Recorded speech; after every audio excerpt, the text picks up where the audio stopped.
Nick, in the day's other news, Texas officials have raised the death toll from Hurricane Harvey to 60 as the recovery moves slowly forward, even as parts of Houston remained underwater. Torrents gushed from a swollen reservoir in a controlled release that forced 4,700 more homes to be evacuated.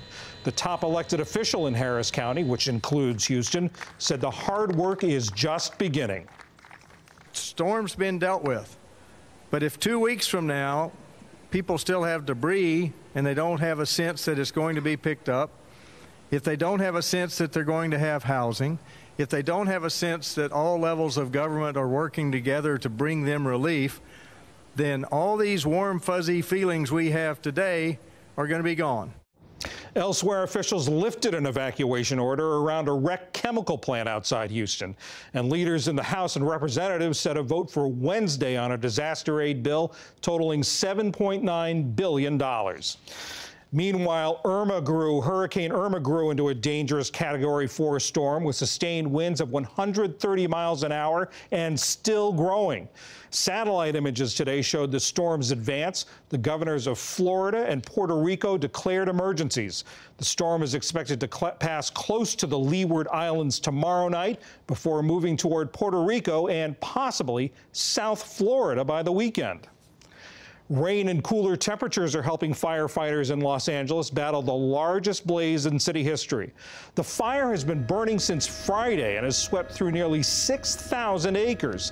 But LA's fire chief says damage to homes has been minimal. Our people are tired. I talked to them at length yesterday and last night. They had a good rest period, a large percentage of them last night.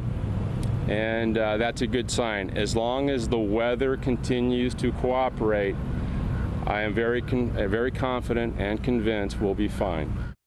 To the north, crews are struggling with fires and high heat.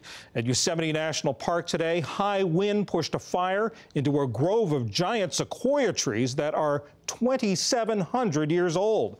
Officials aren't sure of the extent of the damage. Lawmakers and activists are bracing for President Trump to stop shielding 800,000 young immigrants from deportation. The Obama-era effort covers people who were brought into the United States illegally as children. It's widely reported Mr. Trump will announce tomorrow that he's ending the program in 6 months. That's to give Congress time to address the issue. We'll have more later in our Politics Monday segment. Violence against the Rohingya Muslims of Myanmar grew growing condemnation across the Muslim world today. In Russian Chechnya, tens of thousands of protesters rallied in the capital of Grozny. They demanded an end to the violence. In Jakarta, Indonesia, hundreds of Muslim women protested in front of Myanmar's embassy. The Indonesian president urged Myanmar's leaders to act. We deplore the violence that occurred in Myanmar. Real action is needed, not just statements and condemnations. The government of Indonesia is committed to continuing to help address the humanitarian crisis in cooperation with civil society in Indonesia and the international community. Almost 90,000 Rohingya have crossed into Bangladesh in just 10 days, fleeing a military crackdown. The government of the largely Buddhist nation says Rohingya insurgents provoked the trouble.